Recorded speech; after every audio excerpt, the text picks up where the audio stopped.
2025 ഹജ്ജ് കർമ്മം വളരെ ഭംഗിയായി പൂർത്തിയാക്കാൻ സാധിച്ചു.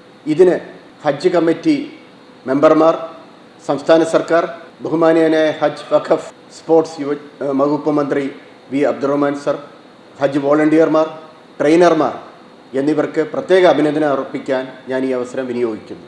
2026 ഹജ്ജ് കർമ്മത്തിനുള്ള അപേക്ഷകൾ ജൂലൈ 7 മുതൽ സ്വീകരിച്ചു തുടങ്ങി. ഇന്ന് അപേക്ഷകൾ സമർപ്പിക്കുന്നതിനുള്ള അവസാന ദിവസമാണ്. ഇതുവരെ 25,000-ലധികം പേരാണ് ഹജ്ജ് കർമ്മത്തിന് വേണ്ടി അപേക്ഷ സമർപ്പിച്ചിട്ടുള്ളത്. ഇത്തവണത്തെ ഹജ്ജിലെ ഒരു പ്രത്യേകത 20 ദിവസത്തെ ഷോർട്ട് ഹജ്ജ് ഇപ്രാവശ്യം മുതൽ ലഭ്യമാണ്. ഇപ്രാവശ്യം കഴിഞ്ഞ വർഷം അപേക്ഷിച്ച് വെയിറ്റിംഗ് ലിസ്റ്റിലുള്ളവർക്ക് ഒരു മുൻഗണന കൊടുക്കുന്നുണ്ട്.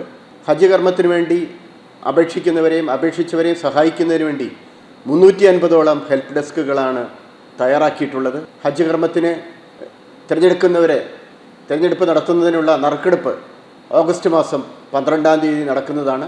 അതിനുശേഷം ഓഗസ്റ്റ് 20-ാം തീയതി ആദ്യ ഘടുവായിട്ടുള്ള പണം അടയ്ക്കേണ്ടതാണ്. ഹജ്ജ് കർമ്മം നടത്തുന്നവരെ സഹായിക്കുന്നതിന് വേണ്ടി ഹജ്ജ് വോളണ്ടിയേഴ്സ്മാരും ട്രെയിനർമാരും സജ്ജരാണ്. എല്ലാവിധ സൗകര്യങ്ങളും ഏർപ്പെടുത്തുന്നതിന് വേണ്ടി ഹജ്ജ് കമ്മിറ്റി നടപടികൾ സ്വീകരിച്ചിട്ടുണ്ട്. ഇത്തവണ അപേക്ഷിച്ച എല്ലാവർക്കും ഹജ്ജ് കർമ്മത്തിന് അവസരം ലഭിക്കട്ടെ എന്ന് ഞാൻ ആശംസിക്കുന്നു.